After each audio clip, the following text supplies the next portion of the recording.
Bonjour à tous, bonjour Sylvain. Bonjour. On se retrouve pour la vidéo news numéro 63. C'est le format dans lequel on vous parle de l'actualité du monde ludique. C'est le format dans lequel on vous parle dans la deuxième partie des jeux auxquels nous avons joué, que nous allons pouvoir vous présenter plus en détail. Et dans la troisième partie, cette semaine, on va revenir sur le mois de janvier. On vous avait dit qu'on ferait un format à part, une vidéo, une sorte de vidéo top sur nos jeux préférés.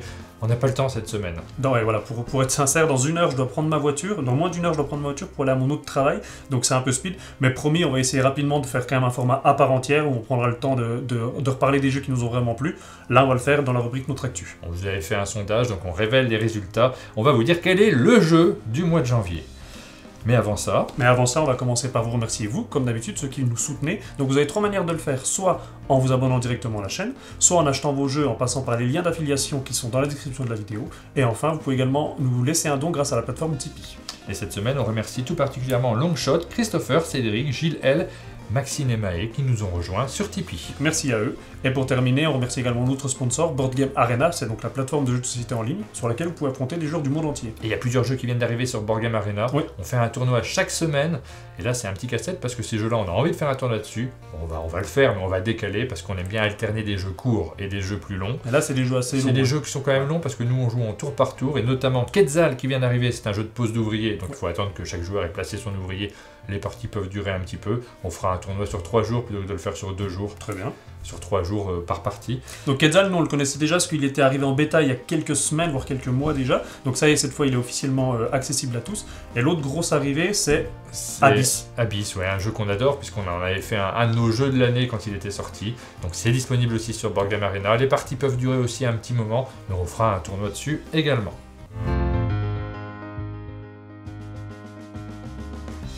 On commence les sorties de la semaine par le jeu Photofish. Donc c'est un jeu pour enfants de Michael Calor, publié par Logis. Donc c'est un jeu qui va nous proposer de plonger dans l'océan pour prendre des photos. Et avec Aline, vous avez réalisé une vidéo dessus. Oui, on a fait une vidéo dans notre format école. Ouais. Et dans ces cas-là, on discute avec le distributeur, là en l'occurrence BlackRock. On lui a dit qu'on ferait volontiers une vidéo dessus, mais pour savoir si on le faisait dans notre format école, il fallait qu'on le teste en classe. Bien sûr. Alors je raconte cette anecdote tout simplement parce que l'éditeur nous a envoyé le jeu, mais l'expédition a pris un petit peu de temps, et quand on lui a dit mais il faut vraiment qu'on le reçoive tôt, parce que nous on ne fait pas dans le format école si ça marche pas à l'école, c'est une évidence, il fallait donc qu'on le reçoive avant le début des vacances de février. Ouais. Et donc il l'a envoyé en express. Tout ça pour dire qu'on a 2 boîtes de jeux, et que donc on va peut-être pouvoir vous en faire gagner une. Oh, quel donc, suspense. On réfléchit, parce que là on n'a pas eu le temps de se mettre d'accord, c'est juste une idée qui me vient en direct. On va réfléchir à un petit concours, on l'annoncera la semaine prochaine. Vous voyez ce que ça fait quand il a une idée? Vous voyez, regardez, il zoomez sur sa tête, ça fait peur. Deuxième jeu qui sort cette semaine, c'est Demio. Alors Demio, on vous l'a présenté également sur la chaîne, donc on va pas revenir forcément beaucoup dessus. Moi je me suis demandé quand même si ça valait pas le coup de le remettre en zoom dans la vidéo news, pour en faire une présentation rapide. On verra si la semaine prochaine on a le temps, on le fera éventuellement. C'est un jeu que j'aime bien moi. J'aime beaucoup ce type de jeu, c'est un jeu de plateau, ce qui prend du temps, mais avec une part de deck building, parce qu'on va se construire une main de cartes. On va acheter des cartes pendant la partie. Et oui, tu dis que vous l'aviez présenté sur la chaîne, il y avait l'auteur et l'éditeur qui étaient venus. C'était encore dans l'ancien studio à l'époque, c'était l'une des toutes premières vidéos tournées avec un invité. Donc n'hésitez pas à aller la voir si vous voulez en savoir un petit peu plus sur le jeu. Et donc voilà, il y a tout ce qu'il faut sur notre chaîne pour le découvrir. Donc là, toi, t'as quoi? Parce que c'était un KS, c'est ça? Oui. Et là, le jeu, il sort aujourd'hui en boutique. Il sort en boutique et ce sont ces boîtes-là qui sortent en boutique a priori. J'ai pas plus d'informations dessus pour l'instant parce que moi je l'ai fait en KS aussi. Ouais. Donc il faut que j'aille chercher mon KS en boutique et c'est l'éditeur nous a envoyé en remerciement cette boîte-là et cette miniature set. Donc ça pourrait être disponible en boutique, tu dis? Probablement, si l'éditeur nous l'a envoyé. Donc vous pouvez acheter ces 2 boîtes-là en plus. C'est pas la version KS, ça a priori, ça doit être la version boutique. Impeccable. On revient également rapidement sur le jeu Unmatched. Pourquoi rapidement? Parce que la semaine dernière, on l'avait présenté dans la vidéo news, on avait zoomé dessus. Donc n'hésitez pas à aller voir si vous voulez en savoir un petit peu plus sur le jeu. Et je vous avais dit que j'y rejouerais avec Jube et Jérôme parce que je pense que c'est un jeu qui peut leur plaire. Ouais. Et on n'a pas encore eu le temps de le faire cette semaine, mais on vous en reparle dès qu'on aura eu l'occasion de le faire. Notamment dans nos vidéos coup de cœur du mois de février. Ça pourrait être l'occasion, ouais. Cette semaine sort également Andorre, la version junior. Andorre, c'est un grand succès. Il avait remporté l'As d'Or, il avait gagné le Spiel des Jahres dans sa version expert. Donc un gros succès. Ouais, gros succès, un jeu de Michael Menzel. Et cette fois-ci, la version junior est signée Inka et Marcus Brandt, qui sont assez spécialistes des jeux enfants. C'est toujours illustré par Michael Menzel. On ne le connaît pas encore, mais c'est une sortie qui est attendue dans le rayon des jeux pour enfants. Si nous avons l'occasion d'y jouer, nous vous en reparlerons. On continue avec Marble Circuit qui sort chez Yellow. C'est un petit jeu pour un joueur et Oui. c'est un casse-tête dans lequel on va devoir créer un itinéraire avec différentes tuiles. Donc on a une carte avec un challenge à réaliser et à la fin on ouvre une tige, on fait tomber des billes et donc toutes les billes doivent se retrouver dans certains compartiments. Donc c'est assez rigolo comme type de jeu, enfin rigolo. C'est assez casse-tête comme jeu. Bah, le matériel est sympathique. Ouais. Si on aime bien les casse-têtes, il y a plein de jeux de ce type-là qui sortent. Donc là, c'est Mindware qui fait ce type de jeu. C'est publié en France par Yellow. Et là j'ai pas encore joué mais c'est vrai qu'on a l'impression d'avoir ce côté où on va programmer vraiment quelque J'ai chose. envie d'y jouer. Et moi. c'est à la toute fin, quand on a fini notre programmation, qu'on retire cette fameuse réglette, toutes les billes vont tomber en même temps, et c'est là qu'on voit si on a réussi ou pas. Donc voilà, on peut pas vous en parler davantage, mais c'est un jeu auquel j'ai bien envie de jouer. Et on termine par 2 nouvelles boîtes qui sortent dans la collection Decketective et Deckscape. Ce sont des jeux qui sont publiés par Super Meeple. Ce sont des petits jeux d'enquête qui tiennent dans une petite boîte. On n'a pas joué encore à ces jeux-là, mais pour ceux qui aiment bien la gamme, ils seront contents d'apprendre que 2 nouvelles boîtes sortent. Royal Secret, c'est le nouveau jeu de Funifox. Alors pas de Funifox, de Vincent Bernet, qui paraît chez Funifox. Il est déjà sorti normalement, mais j'avais loupé l'information de la date de sortie. J'aime bien qu'on me présente les jeux la semaine de leur sortie. Et puis là, je ne l'ai pas vu annoncer, donc on le présente un tout petit peu en retard. Il a dû sortir la semaine dernière ou la semaine d'avant. En tout cas, il est disponible. Vous pouvez l'acheter. Et il s'agit d'un jeu dans lequel nous allons bluffer, nous allons manigancer pour essayer de gagner des cartes qui vont nous rapporter des points de victoire. Au niveau de la thématique, c'est un jeu dans lequel chaque joueur va incarner un espion qui va tenter habilement d'influencer les décisions du roi ou de la reine. Oui, on a 2 plateaux sur la table. Un petit plateau avec une reine. Il y a des cartes qui sont associées, qui vont nous offrir des pouvoirs et qui ont surtout une valeur. C'est ça. Il va falloir qu'on atteigne cette valeur collectivement. Mais attention, on ne joue pas ensemble, hein, on n'est pas coéquipiers. C'est le côté rigolo et tu parlais de bluff, c'est ce côté bluff, oui. Au début d'un tour de jeu, nous avons plein de cartes en main, nous avons les mêmes cartes chacun, donc c'est des cartes qui vont de 0 à 40 en termes de valeur. On va se placer sur un côté ou l'autre du plateau. On ne peut pas jouer à 2 parce que ça ne serait pas très intéressant, on vous le montre, on n'est que 2. Mais imaginez qu'on soit plusieurs autour de la table. Joueur vert. À mon tour, j'ai la possibilité par exemple de décider d'essayer d'influencer le roi. Donc je me place là, toi tu vas te placer quelque part. Moi je vais influencer la reine. Et d'autres joueurs vont se placer également. Ensuite, les joueurs vont placer des cartes, une carte face cachée, une carte face visible, pour essayer d'atteindre le niveau qui est indiqué ici. Donc là en l'occurrence 20, c'est pas trop compliqué. Ça Non, va. c'est pas très dur. Mais comme on a des cartes 0, on a la possibilité de jouer nos cartes 0 pour essayer de ne pas trop avancer sur le score. Et comme on les place parfois face cachée, parfois face visible, on ne donne pas toujours les informations autour de la table. Et en fait, c'est ça le côté malin, c'est qu'une carte 0, on voit ici une petite flèche, la carte 0, elle reviendra dans la main du joueur. En revanche, toutes les autres cartes qu'on a, par exemple la 40, si je joue ma 40, c'est très bien, cette carte-là sera défaussée. Donc, pour la suite de la partie, les autres joueurs vont savoir que j'ai joué mes grosses cartes. Et pourquoi c'est intéressant d'avoir des grosses cartes? Parce que, en plus de dépasser cette valeur, comme tu disais, si on arrive à dépasser cette valeur, par exemple, là, il y a moi et le joueur jaune. Si on dépasse la valeur de 40, ensemble, on va gagner 4 points de victoire. Oui. Ça, c'est bien. Si par contre, on ne dépasse pas la valeur, on va perdre des points de victoire. Mais, le côté malin, c'est que moi, si j'ai une plus grosse valeur que le joueur jaune, je gagne en plus cette carte-là, qui va m'apporter un petit pouvoir spécial que je pourrais utiliser plus tard dans la partie. C'est donc un jeu dans lequel on va bluffer, c'est un jeu dans lequel on va jouer avec ses adversaires, essayer de calculer les cartes qu'ils ont bien jouées, les cartes qui leur restent en main. Et c'est un jeu où évidemment les interactions sont très importantes. Bien sûr. C'est uniquement basé sur les interactions entre les joueurs. Comme d'habitude dans la vidéo news, on ne s'attarde pas davantage sur les règles, on ne vous explique pas notamment tous les petits effets de cartes. Ouais, les pouvoirs qu'il y a. Par contre, il y a quand même un point sur lequel je vais revenir, c'est parce que aujourd'hui, moi j'ai mis une réserve sur ce jeu à 3 joueurs, on l'a joué à 3 joueurs. J'ai envie d'y jouer à plus pour voir vraiment comment ça marche, parce qu'on n'a pas d'ordre du tour. C'est pas je joue, tu joues, le joueur suivant joue. En fait, une fois que je vais avoir joué ma carte, c'est moi qui vais choisir le joueur suivant. Donc évidemment, il y a un aspect stratégique de se dire, ok, Martin, j'ai envie qu'il joue pour voir la carte qu'il va jouer, Ouais. ensuite Martin va faire jouer un autre joueur. Mais on s'est rendu compte qu'à 3 joueurs, finalement, on était généralement dans cette configuration-là 2 et 1. Bah, soit j'étais tout seul, donc j'avais pas vraiment l'intérêt de voir ce que vous faisiez, soit c'était à moi de jouer et directement après c'était forcément au joueur qui est avec moi. Donc il n'y avait pas cet effet stratégique. Donc je pense qu'à plus de 3 joueurs, quand on va commencer à être plus nombreux sur les différentes cases, il y aura vraiment ce côté malin de se dire je vais essayer de faire jouer lui avant moi pour pouvoir voir un petit peu ce qu'il veut faire. Est-ce qu'il met une grosse valeur? Est-ce que j'ai besoin de mettre une grosse valeur? Donc moi c'est ce qui m'a un petit peu manqué sur la partie à 3 joueurs. Alors oui, bah ça marchait, hein. La partie à 3 joueurs, elle a fonctionné sans aucun problème.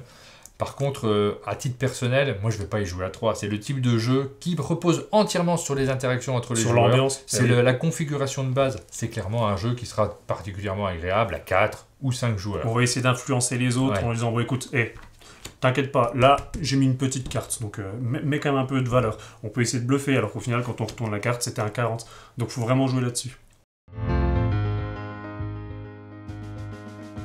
Sylvain, ça fait un petit moment qu'on n'a pas fait notre format de fin de vidéo news dans lequel nous découvrons un jeu caché sous cette On cloche. se demande pourquoi, oui. Oui, bah on en a fait 2. C'était des jeux abstraits, tu les avais perdus. Je t'avais laissé gagner. Ouais, je me suis dit, il était temps de changer les choses. Ok. J'ai mis un jeu coopératif sous cette cloche. Très bien. Tu vas voir qu'on peut gagner.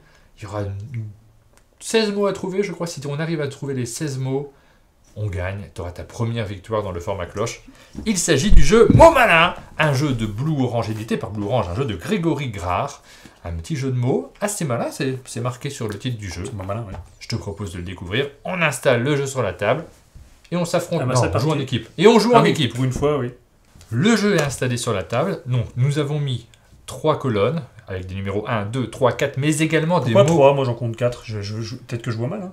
C'est le stress de la caméra. D'accord. Mais également des mots qui sont posés juste en dessous. Ouais. Boîte rouge, nuit, eau. Ah, et on peut faire des associations entre boîte et nuit, boîte de nuit, tout ça. Mais pas du tout, parce qu'il y a également des lignes et on va faire des associations entre les colonnes et les lignes. Pour ces lignes qui sont numérotées avec des lettres. Il y a donc, 8 lignes, Lettres c'est ça, ouais. lettres au T. Ouais. Nous avons enfant, jouet, voiture et bras. Ok. Le principe du jeu est assez simple. Nous avons des cartes avec des coordonnées. Par exemple, on peut avoir B4 ou alors C2, enfin toutes les coordonnées possibles. On va devoir donner des mots qui associent la colonne et la ligne. Et le partenaire de jeu, puisque c'est un jeu coopératif, va essayer de trouver un mot qui correspond aux 2 thèmes qui sont donnés. Donc par exemple, sur... je ne vais pas donner d'exemple Donne par avec ces exemple, cas-là. ça va, ouais. Mais oui. Mais par exemple, si jamais on avait gris dans cette colonne, En Et- 2, ouais. marron ici, pour la carte B2, j'aurais pu proposer Michael Jackson par exemple. D'accord. Et aussitôt tu dis, c'est forcément B2, on marque le point et on continue. On a le droit au nom propre, on a le droit à tout ça? On a le droit de donner un mot, Ah, un seul mot. Jackson. Jackson, Ok. voilà. On a le temps du sablier, c'est 5 minutes. Alors c'est pas très visuel pour une vidéo d'utiliser un sablier. Je te propose de sortir ton téléphone et d'utiliser un chronomètre sur téléphone, ça sera plus simple. Et on va essayer de faire le plus de mots possible. On va essayer de tous les mettre, hein. Il n'y en a pas tant que ça, il y en a 16. 16 associations à donner en 5 minutes. Et on a 5 minutes pour le faire? Ouais. Ok. Donc là, on a 2 cartes en main. À chaque fois, j'en repioche une? Oui, à chaque fois on en repioche une. Est-ce que Ouais. tu es prêt? C'est parti. Alors moi, je vais dire... Ah, pouf, ça marche pas. Ah mais ils sont pas bien ces thèmes. Je vais dire, allez, essence. Essence. Alors pour essence, c'est évidemment C4, eau et voiture. C4. Eau C'est et bon. voiture. Donc, Moi je vais te dire cauchemar. Cauchemar. Enfant et nuit, donc A3. On est efficace. Ah non, mais oui, c'est vrai, t'as raison, ça marche pas toujours. Ça... Aïe, aïe, aïe. Ouais, mais après par élimination, on va pouvoir placer ceux qui coincent. Une Ouais. fois qu'on aura rempli les cases. Lait. Lait. Alors, je pense que c'est A4. C'est de l'eau pour les enfants. Même, en du fait, lait, j'avais peur évidemment. que tu penses lait moche. Mais en fait, non, bien joué. Ça marche pas ce que j'ai. Moi j'ai des trucs qui me coincent là. Vaccin. Ça marche pas, ça.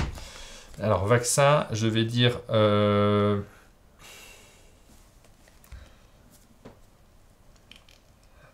Je vais dire D4. Oui, bras et puis J'ai eu produit peur de avec l'eau, autre du chose. liquide. Ouais, quoi. ouais, ouais. Bien joué, bien joué. Allez, on continue. Ah, je vais tenter. Ah, mais ça marche pas bien ça. C'est très très dur ce que j'ai. Je vous promets que d'habitude je trouve vite, mais là c'est compliqué. Là, pour l'instant, tu joues super bien. Bravo, Ouais. je suis content d'être Ouais, avec je vais toi. dire nain. Il reste nain. Le nain. C'est stupide, mais j'essaie de jouer. Le nain, bras, non. Le voiture, non. Nain, un enfant, parce qu'un enfant c'est petit. Et un nain, le nain rouge. Le nain rouge. Le nain rouge, ça existe, c'est une série télé, Red Dwarf, mais toi tu connais pas, donc c'est pas ça. Le nain, enfant et. Si c'est enfant, il n'y a plus de boîtier rouge. Bah, je veux dire A2. Mais oui, évidemment. Pourquoi? Bah à cause de la série télé que je connais pas, évidemment. Tu connais cette série télé? Non, mais c'était pas terrible, mais un de les nains, ils sont souvent rouges. Allez, joue. On perd du temps. Voilà, là, franchement, ce point, il est pas mérité. Alors, du coup, tu me diras après si on a le droit de le faire, mais je vais dire gamin. Gamin. Bah gamin, c'est forcément enfant. Il reste que boîte. Donc quel rapport avec boîte? Bah A1. Bah, en fait, c'est ça, je sais pas si on a le droit de le faire, mais là, il reste plus que. Si, c'est bien. Donc, Mais du coup, on discute donc, trop. On a fait la moitié du temps, il reste Il n'y plein a de aucun trucs à rapport mettre. avec boîte, mais Donc ça il va marche. il va falloir jouer plus vite que ça. Écoute, moi je vais dire Lego. Lego. Bon, on va dire jouet. Et boîte, c'est une boîte de Lego, donc je dis B1. Oui. Et j'ai attendu que le 1 soit posé, j'avais les deux, j'étais très Ah, embêté à un oui, oui. moment. Ouais. J'aurais quand même pensé à jouer. Vibromasseur. Jouet, nuit. B3. Quel talent, quel talent. Là c'est bien. Hein. Pompier. C2. Jouet et rouge. Ouais. Moi, je bloque depuis tout à l'heure. Hein. Je te cache pas que j'attends un petit peu que tu prennes des places. Ouais. Garage. Voiture et boîte, c'est un. Allez, je vais dire... Taxi. Mais arrête. Bah, c'est 3. Ça va vite là. C'est bon, on accélère. Il reste 48 secondes. 48 secondes. Oh, ça marche pas ça. Ah non, ça marche pas. Allez, c'est toi, avait fait un truc. Je vais dire super... Non, mais non, c'est nul.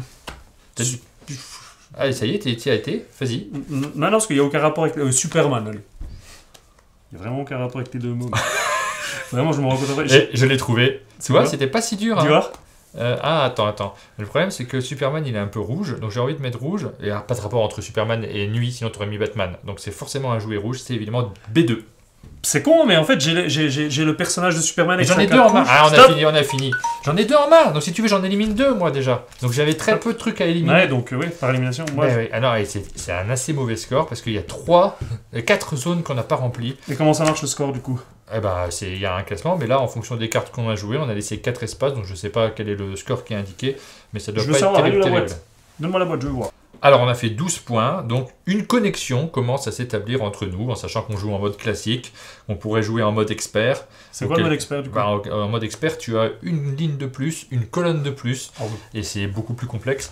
Honnêtement, c'est pas top ce qu'on a fait. On a eu un petit moment où ça s'est accéléré en deuxième partie de jeu, parce que forcément, on commençait à procéder par élimination. On a été bloqué au début, parce qu'il y avait notamment boîte et enfant et boîte et jouets. Pour moi, j'avais les mêmes mots qui me venaient et ça marchait pour les deux. 2 sur 16, ça va. Pour une première partie.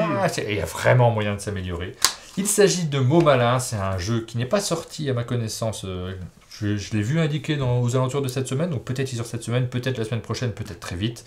En tout cas, c'est un jeu qui va vous faire des associations de mots. Ça fonctionne très très bien avec Aline, elle adore ce genre de jeu, avec un petit côté, une petite composante coopérative, mais très rapide. Je trouve que c'est super à 2 joueurs. Vraiment, ça marche très bien. On ne sait jamais comment jouer, parce qu'il y a le Codenames qui existe en mode 2 joueurs. Ouais. Celui-là marche très très bien en mode 2 joueurs. Il y a quand même une différence par rapport à Codenames, c'est que là on est sur 5 minutes, donc on est quand même sur quelque chose de péchu. Enfin, c'est rapide, là, il faut vraiment se dépêcher. Codenames, des fois, c'est le côté cérébral où on va attendre. Donc je veux pas vous le survendre parce que c'est un petit jeu, vous allez peut-être pas le sortir tout le temps, c'est pour jouer comme ça sur un coin de table, mais j'ai quand même envie de le rentrer dans ma bibliothèque parce que moi je sais qu'à titre personnel, je vais le jouer assez régulièrement avec Aline. On adore les jeux de mots, les jeux d'association d'idées, donc il est très simple, c'est pas le jeu de l'année, ça c'est clair, mais c'est un jeu auquel je vais jouer régulièrement. Très bien.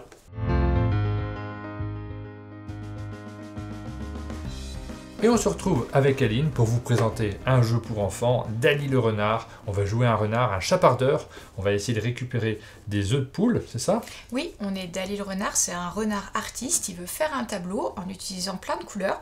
Pour trouver les couleurs, il faut qu'il récupère les œufs de couleur des poules.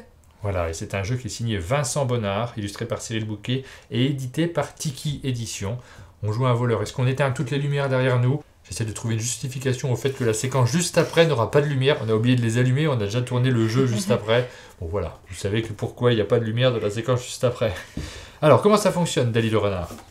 Eh bien déjà, la boîte va servir de jeu. Oui. Puisque si on ouvre le toit du poulailler, on montre le mécanique. On voit tous les petits œufs de couleur qui sont prêts à être distribués pour ce jeu de stop ou encore. Mais on ne les voit pas normalement parce qu'ils sont cachés par le toit. Et c'est du stop ou encore, donc du stop ou encore pour enfants, qui sera très visuel, et ça se joue avec les dés, donc. Oui. En fait, on va prendre les dés, et on va les faire tomber dans la cheminée du poulailler. Le matériel est très important dans le jeu. Ça plaît énormément aux enfants. Ensuite, on va disposer les dés. Il faut bien les mettre pour que les enfants comprennent bien le jeu. Alors, là, c'est vraiment un tirage spécial. Le fermier va protéger les poules aux œufs jaunes. On ne pourra donc pas y aller, mais on ne pourra pas non plus prendre, du coup, ce que nous propose le dé. Là, c'est vraiment une situation exceptionnelle. Bah, stop encore, stop. Voilà, t'as raté ton tour, c'est à moi de jouer, voilà. T'as rien ramassé, hop. Et moi, cette fois-ci, c'est pas pareil. Le fermier va protéger... Les dés font pas toujours la même face, normalement. Hein. Mais là, c'est des tirages particuliers. Le fermier va protéger le rouge. Donc, je ne peux pas ramasser. Mais par contre, je peux ramasser un œuf bleu. Donc, bah, je vais le faire, moi. Réserve-le, voilà, en appuyant. Est-ce que tu continues, Martin? Bah oui, je continue, bien sûr. Donc, je relance tous les dés. C'est ça. Mais cette fois-ci, je ne pourrai plus récupérer du bleu parce que le bleu est déjà bloqué. Donc le but, c'est d'avoir des couleurs différentes. Il y a quand même des chances, il reste 5 couleurs de libre. Cette fois-ci, notre fermier interdit de prendre un œuf rouge, mais le jaune est disponible. Alors, oui. Et attends. Tu as une autre possibilité. Avec le jaune et le rouge, tu vas pouvoir prendre le orange. Ah bah oui, parce qu'on peut mélanger Parce que tu les peux couleurs. faire des mélanges. C'est un peintre, hein, donc du coup... C'est très important, c'est presque la mécanique la plus intéressante à aborder avec les enfants parce qu'ils peuvent comprendre les associations des couleurs primaires pour trouver les couleurs Et c'est secondaires. vraiment pas toujours facile, ça. Donc là, cette fois-ci, je vais prendre le jaune, forcément. Et je continue, allez, un dernier tour. Et vous avez dis compris donc. la problématique du stop ou encore. Là, il y a une difficulté, il y a un risque que je n'ai pas de possibilité parce qu'il y a déjà 2 couleurs en moins. J'ai pris les couleurs primaires, donc normalement, j'ai encore des possibilités. Le fermier m'interdit de prendre le bleu. Par contre, j'ai toujours la possibilité rouge et jaune de prendre, par exemple, le orange. Je pourrais prendre l'orange ou alors le rouge. Mais le jaune, j'ai déjà pris, donc je vais prendre le rouge, etc., etc. On peut continuer. Là, je décide d'arrêter. Donc, je récupère mes œufs des 3 couleurs. On remet tout bien droit. Et hop, il y a mes 3 œufs qui sont tombés. La mécanique est vraiment associée à l'objet, à la boîte, c'est très sympa. Tu as fait une belle récolte, parce que pour gagner, il faut avoir 10 œufs. Tu en as déjà 3 au bout d'un tour, c'est intéressant. Bon, c'est un jeu relativement court, parce qu'il s'adresse aux enfants, donc c'est important que la durée ne soit pas trop longue non plus. Les enfants, ils vont vraiment aimer ce système de boîte qui marche avec le jeu, de stop ou encore, qui est à la fois frustrant et excitant, en réalité, pour les enfants. Et ils vont aimer, même si ça va être vraiment difficile au début, pouvoir faire des mélanges avec les couleurs primaires. Vous avez maintenant une bonne idée de ce qu'est Dali le renard. Et moi j'en profite pour passer un petit coucou à l'auteur, Vincent Bonnard. Ça fait longtemps que je ne l'ai pas croisé, mais ça m'a fait bien plaisir de voir un de ces jeux arriver sur notre table. Et c'est un jeu qui va rentrer dans ma ludothèque. Je trouve que comme objet ludique, il va avoir un effet waouh sur les enfants. Ouais. Et si j'étais une maîtresse de CP, je pense que je l'utiliserais régulièrement. Plutôt en CP. Toi, Oui. pour les maternelles, c'est un peu tôt peut-être. Ouais. Bah, ça demande vraiment d'avoir travaillé sur les mélanges. Et comme en maternelle, il y a encore des enfants qui ont du mal avec le nom des couleurs, Oui. passer au mélange, c'est peut-être déjà un petit peu précoce pour eux. Même si certains vont vraiment adorer le principe. Chez Blue Orange sort Midnight Exchange, un jeu de Wilfried et Marie Faure. Et on les connaît très bien, Wilfried et Marie, pour leurs jeux enfants, on les présente très régulièrement. C'est pas pour ça que tu es là, puisqu'il s'agit d'un jeu familial cette fois-ci. Un jeu à la mécanique très simple, mais qui plaira autant, a priori, aux adultes qu'aux enfants. Même, je dirais, c'est l'essence du jeu familial, on peut y jouer entre adultes et enfants, puisque les règles sont simples, mais accessibles à tous. Le thème est très original et va plaire aux enfants qui vont jouer avec leurs parents. On incarne des cambrioleurs qui visitent une maison, mais attention, on ne va pas visiter toutes les pièces d'un coup. On va fouiller d'abord le garage pour pouvoir trouver la clé qui nous permettra d'aller dans les autres pièces. Ouais, ça c'est une petite mécanique qui est vraiment bien vue. Alors on est des cambrioleurs, on va se balader dans différentes maisons et on va essayer de faire des larcins, récupérer des objets pour ensuite les vendre au marché noir. Donc là on voit bien les vendeurs du marché noir qui sont d'autres Sous le manteau. d'autres gangsters qui nous vendent des objets qui nous rapporteront des points de victoire comme souvent dans les jeux de société. Et comme tu le dis, quand on va aller dans le garage, on va trouver une clé. Alors on va faire un petit tour de jeu très rapidement. On a un temps qui n'est pas chronométré, il n'y a pas de sablier, ça dépend du temps que mettent les joueurs autour de la table.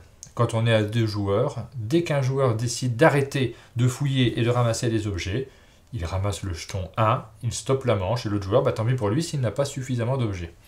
Tu es prête ? Je suis prête. Je commence donc par le garage, je regarde, j'ai trouvé une clé. Donc je garde cette clé, elle va me servir d'aller ensuite, toi aussi ? Ah, moi aussi. Dans le Moi, je bureau. me tais et je joue.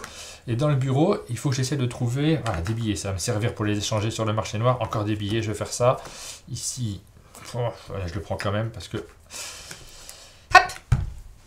Tu t'arrêtes. Je me suis c'est arrêté, bien. c'est très bien, j'en ai 6 aussi. T'en as 6 Donc aussi. c'est bon, ça en est bien sorti. On a fait notre fouille. Donc ça, c'est une phase qui plaît aux enfants parce qu'ils s'amusent à Ah fouiller. bah oui. Mais même pour les adultes, c'est rigolo parce qu'il y a cet aspect de rapidité. Ici, on n'est qu'à 2 joueurs. Moi, je le conseille vraiment à 3 ou 4 joueurs parce que ça va pas s'arrêter dès qu'un joueur décide d'arrêter. Ça va s'arrêter à 3 ou 4 dès que le 3e joueur aura ramassé son jeton. Donc on va avoir une pression qui augmente dans le temps. C'est pas les mêmes interactions entre les joueurs. Et ensuite, on va procéder à la 2e phase du jeu. Ce sont les échanges. Donc on va aller au marché noir et on commence par toi parce que tu as le jeton premier joueur. Tu vas pouvoir échanger quelque chose. Alors moi, j'ai un lingot. Je pense Ouais. que t'as pas de lingot. Non. Je vais donc le dépenser tout de suite. Le lingot est assez rare. Il faut aller dans le bureau pour le récupérer. Donc tu avais les 2 clés, Ah toi. oui, j'avais les 2 clés. Très bien joué. Tu as trouvé la clé qui était dans le, Ah, dans le j'étais bureau. très et contente. c'est dans le Mes coffre-fort. fouilles étaient géniales. C'est dans le coffre-fort qu'on trouve le Alors lingot. moi, je vais prendre tout de suite un point de victoire en fait. Il y a des cartes qui ramènent immédiatement des points de victoire. Il manquait une carte dans notre mise en place. Il y en avait une ici normalement. Et il y a des cartes qui vont être complétées avec différents objets. Donc par exemple, moi je pourrais aller ici et récupérer cette carte. Voilà, on va pas vous expliquer davantage le jeu, on fait plusieurs tours comme ça. C'est un jeu de fouille, c'est un jeu de collection aussi, puisqu'on va collectionner des objets. C'est très simple à expliquer, puisqu'on a pu vous l'expliquer très rapidement dans une vidéo news. C'est rare qu'on explique autant les règles. Donc vous voyez que Midnight Exchange, je l'ai bien prononcé ? Ça va. Je ne suis pas doué avec ce mot. C'est un jeu simple que vous pourrez jouer en famille. Vous savez maintenant si vous avez le public pour sortir ce jeu. C'est le moment de dévoiler nos jeux préférés du mois de janvier. Cette fois-ci, on le fait donc dans la vidéo news. Plus tard, on en fera des formats à part. On va réfléchir parce qu'on n'a pas eu le temps de réfléchir à éditorialiser ce format. Trouver des idées qui soient amusantes pour que ça soit intéressant pour vous. Et aussi amusant pour nous, c'est toujours important que les formats que l'on fait nous plaisent. Et on va commencer par notre jeu numéro 3, le troisième jeu que tu as préféré en janvier. Alors je commence par tricher un peu, c'est pas une nouveauté, c'est un jeu qui ressort après quelques années. T'as le droit. Il s'agit de Ginkopolis. C'est un jeu que j'avais adoré, qu'on avait adoré, on avait beaucoup joué notamment en ligne. Ouais, sur le site boîte à jeux. Sur le site boîte à jeux, c'est ça. Et donc là il est ressorti avec... alors les règles restent les mêmes, on a juste un nouveau dessinateur. Voilà, une refonte graphique. C'est un jeu à la base qui, moi, me fait pas rêver sur le thème parce que c'est un jeu dans lequel on va faire de l'urbanisation. Oui, mais il y a quand même il y avait une thématique un peu naturaliste. Oui, autour de l'arbre, Ginkopolis, c'est ça. Il y a un côté pas du tout naturaliste, ça, c'est un terme qui a un sens très spécifique, mais c'est la nature. C'est toi qui as dit naturaliste? Oui, c'est moi qui ai dit ça. Je crois que c'était moi, bravo. C'est moi qui ai fait une erreur. Donc dans Ginkopolis, ce thème, moi, me plaisait bien quand même si effectivement, comme tu le dis, c'est très calculatoire de toute manière, donc c'est un jeu dans lequel on va surtout jouer avec les combinaisons de cartes. Et en fait, voilà, on avait un côté mécanique très très malin, c'est qu'on avait une combinaison entre un jeu de pose de tuiles et un jeu de pose de cartes. Donc en fait, on avait posé des tuiles, on pouvait poser une carte avec des tuiles en plus, ça déclenchait tout un tas d'effets. On gardait les cartes devant nous, qui nous permettaient ensuite de gagner des ressources. On trouvait un moteur de points, ce qu'on appelle donc les moteurs, qui nous permettent de déclencher, tous les enchaînements comme ça, qui marchent super bien. C'est un jeu calculatoire, mais... Enfin voilà, je le mets vraiment dans mon top 3, c'est un jeu que j'adore. Si vous avez compris l'explication de Sylvain en 3 phrases... C'est dur en fait. Moi j'ai rien compris du tout. Pourtant je connais le jeu, hein, mais j'ai rien compris à ce que tu as raconté. Je suis plus du tout rodé à ce format de top, parce que les tops on les faisait en 2017. C'est un format dans lequel on donne notre ressenti sans trop parler de la mécanique. Mais allez-y, foncez. Voilà, c'est un très bon jeu, on est content qu'il reparaisse. Et toi, ton top 3? Moi j'ai choisi Expédition New Del.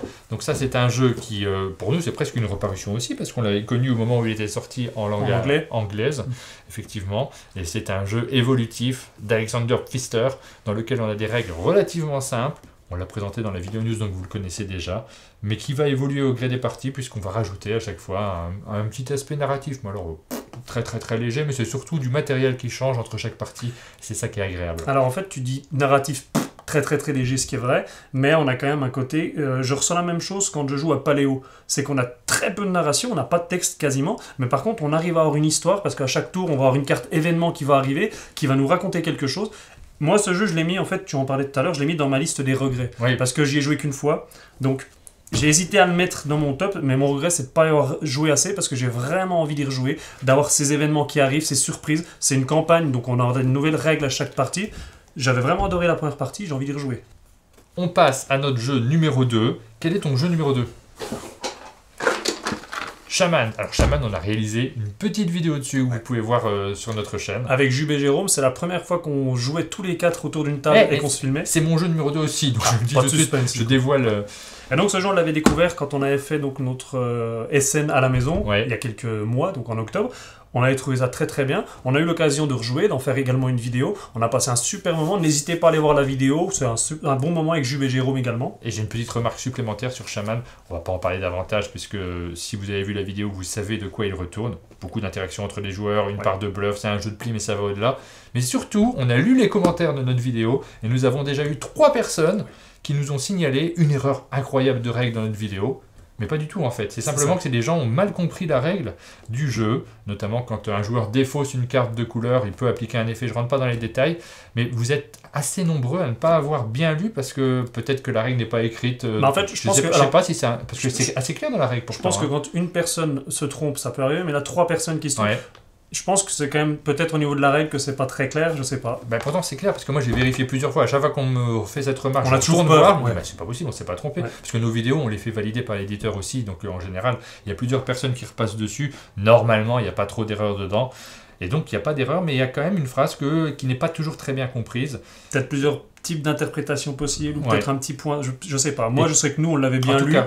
ça me met la puce à l'oreille parce que j'ai eu plusieurs fois des retours de gens qui me disent Shaman, bah, j'ai envie de l'aimer mais ça marche pas. Simplement comme ça. À cause de ce point de et nous, règle. on comprend pas pourquoi on nous dit ça marche pas, parce que nous, on a eu beaucoup de plaisir à y jouer, et avec nous, ça fonctionne. Donc peut-être tout simplement qu'il y a des erreurs de règles qui se glissent quand on lit un peu trop vite. Donc faites attention si vous avez mal compris. Nous, on a vraiment adoré les parties qu'on en a faites, on n'en a pas fait qu'une. Donc c'est un jeu qu'on vous conseille. Il est en 2e position dans notre sélection. Et juste pour terminer avec ça, si vous voulez juste savoir c'est quoi ce point de règle en détail, allez dans notre vidéo, dans les commentaires, vous allez voir, il y a plusieurs personnes qui ont cité, et à chaque fois tu réponds en expliquant le bon point de règle, comme ça vous permettra de corriger. Je connais pas ton classement, mais j'ai un petit doute sur ton numéro 1. Oui, forcément, on joue ensemble. Et je crois que tu l'as pas cité encore, donc je pense qu'on a le même numéro 1. Mon numéro 1, c'est My City. Ouais, c'est ça. Alors on va dire tout de suite, c'est pas un jeu exceptionnel dans les mécaniques, parce qu'elles sont très simples, les mécaniques. C'est un jeu dans lequel on va faire un petit puzzle en tirant des tuiles, donc ça fait penser à plein de jeux que l'on connaît déjà. Et c'est même très très basique en fait. La règle là, tu l'as quasiment expliqué. On a un quadrillage, on pioche une carte qui nous dit il faut jouer telle tuile, chacun dans son coin joue sa tuile, et à la fin on a un système de scoring. Donc ça c'est basique. Mais par contre, le côté magique du jeu, c'est le côté legacy, avec les enveloppes qu'il y a à l'intérieur. Oui, on a beaucoup de plaisir à y jouer. Qu'est-ce qu'on est en train de faire là? Notre top du mois de janvier. Et quel est notre top du mois de janvier? Très clairement, quand on se retrouve, on est tout content. On fait les vidéos qu'on a à faire, on prépare les jeux auxquels on a envie de jouer, les nouveautés qui viennent d'arriver, et juste après, systématiquement, allez, on se fait une petite partie de My City. En général, on en fait 2-3. Ouais. On n'a pas encore terminé, mais c'est clair que c'est un jeu qu'on va terminer. On n'attend même rien de spécial de la fin. On ne sait pas encore ce qu'il y a dans S'il y a un petit twist final ou quoi que ce soit, Oui, non, on a juste envie d'avancer. On a du plaisir à jouer. On en parlait tout à l'heure sur Paléo et sur Expedition à New Dead. Là, c'est la même chose. C'est un jeu qui n'a pas de texte ni rien. Le seul texte, c'est sur les enveloppes. Il y a à chaque fois un petit titre de chapitre, mais malgré tout, ça nous raconte une petite histoire. Donc, on a envie d'avancer. Toutes les 3 parties, on ouvre une nouvelle enveloppe avec du nouveau matériel. Donc, on est comme des gosses à voir ce que ça va être. On lit les nouvelles règles. Et l'autre bon côté, c'est que c'est le seul Legacy, à part Machikoro, c'est vraiment le seul Legacy que je connaisse qui soit si léger, si rapide à jouer. Mais ça se joue en 15 minutes. My City, c'est notre jeu du mois de janvier. Il est en lice donc pour le prix du jeu de l'année, mais il y a encore 11 mois qui vont arriver. À chaque fois, on va avoir 3 jeux qu'on va mettre en avant. Et à la fin de l'année, on fera un bilan et on choisira parmi tous ces jeux notre jeu de l'année. Donc là, on a parlé de nos 3 jeux. Oui. On a parlé de nos regrets. On va maintenant passer à la liste que vous nous aviez confiée, donc le sondage auquel vous avez répondu. Vous avez été très nombreux à participer. Merci beaucoup à vous. Et on a eu un classement. On a fait un classement de 10 jeux. On va les citer dans l'ordre inverse. Celui qui arrive 10e, c'est Alma Mater. Donc celui qu'on n'a pas présenté. dont tu as hâte de jouer, ouais. Et en général, il y a un petit bonus au jeu qu'on a présenté dans le mois quand même, parce que vous regardez notre chaîne, donc forcément, vous mettez en avant des jeux que vous connaissez. Donc ça renforce pour toi l'idée de J'ai vouloir y très jouer. envie d'y jouer, de toute façon, j'ai très envie d'y jouer. Ensuite, en 9e, nous avons Beez. En 8e, Vampire la Mascarade. Vampire la Mascarade. Non, Vampire, parce que c'est en français. Vampire la Mascarade, c'est bien. Très bien. Le jeu de cartes qui est réédité. Fiesta Mexicana, que nous avons présenté en vidéo. Ça vous a bien plu apparemment, et notre vidéo a convaincu pas mal de monde de... On a vu pas mal de messages, des gens qui n'avaient pas forcément entendu parler du jeu ou qui n'étaient pas forcément convaincus. C'est pas toujours le cas, mais ça a marché là. Là, ils ont dit ça nous tente bien. Donc, Color Brain arrive en 6e position. On l'avait présenté dans le vlog. On l'avait présenté dans le vlog, on y avait joué. Moi, je vais être honnête, c'est pas du tout mon jeu préféré de ce mois-ci. Moi, j'avais trouvé ça rigolo, donc moi, je suis content que ce soit dans le classement. J'adore les jeux de questions, mais ça tourne un peu en rond quand même. Moi, je trouve que ça se joue très bien en famille, c'est le jeu. Je l'emmène chez mes parents, par exemple. Je sais que c'est très fun à jouer. Ça convient à tout public. En 5e position, vous avez choisi Renatur. On va sortir les 5 premiers. Tu le dis toujours à l'italienne quand même. Oui, Renatur. Ouais. Mais du coup, j'ai quand même regardé sur internet, c'est un mot français qui existe, renaturer. Le fait de renaturer, c'est remettre de la nature là où il y en avait avant. Donc tu peux dire renature. D'accord. Donc Renaturé, c'est le 5e jeu que vous avez choisi. Celui-ci, on l'a présenté, je crois, dans notre dernière vidéo news. Ouais. Ensuite, en 4e position, c'est un jeu sur lequel nous avons fait 2 vidéos. Oh. Il s'agit de Tortuga 2199. Un jeu de deck building avec un gros plateau. Il a une extension qui est sortie également sur Tortuga. Donc celui-ci, ça vous a bien plu également, parce qu'il est bien classé quand même. 4e, t'as dit ? 4e position. Ouais. Alors là, top 3. Top 3. Donc est-ce que ça va être le même top 3 que nous ? Oui. En l'occurrence, c'est le même numéro 3 que nous, puisque je l'avais choisi également. Il s'agit d'Expédition à New Deal. Okay. Donc toi, tu n'as pas joué assez, tu l'as pas mis dans ton top 3. Ça me conforte aussi. Voilà, ça te conforte dans ton choix. En top 2, est-ce que tu arriveras à le deviner ? My City qui n'est pas encore tombé. Allez, je pars sur le principe qu'on a les mêmes goûts, donc Shamans. Il s'agit de Shamans. Très bon choix, vous avez fait un bon choix. Alors je sais pas si c'est vous. Vous avez du goût. Alors je sais pas, est-ce que c'est vous qui avez bon goût ou nous ? Mais en tout cas, bravo, bon choix. C'était pas toujours les mêmes tops, parce que c'est pas une rubrique qu'on invente cette semaine, on le faisait déjà les années d'avant. Ouais. On a arrêté pendant une série de mois, mais on le faisait déjà, et on n'a pas toujours le même choix que les gens.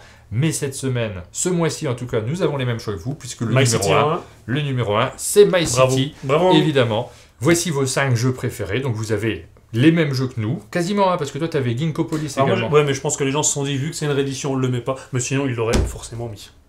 Donc voilà, c'est le moment de terminer cette vidéo, de conclure. On arrive à la fin. On reviendra sur nos jeux préférés du mois de février. Puis on reviendra à la fin de l'année sur les 11 jeux préférés qu'on a sélectionnés. Et on fera notre grand classement, le grand classement du meilleur jeu de l'année. On en a déjà certains qui sont candidats à ce titre, qui sont déjà sélectionnés. On vous donne rendez-vous très bientôt pour une nouvelle vidéo. Oui. Julien Lepers. Il faisait toujours ça. Non, c'est parce qu'il avait chaud, Julien Lepers. Oui. Il secouait. Oui. Comme d'habitude, si cette vidéo vous a plu, n'hésitez pas à mettre un j'aime, des commentaires. Abonnez-vous à la chaîne Un Monde de Jeux pour ne rien louper de notre actualité. Et on vous dit à bientôt.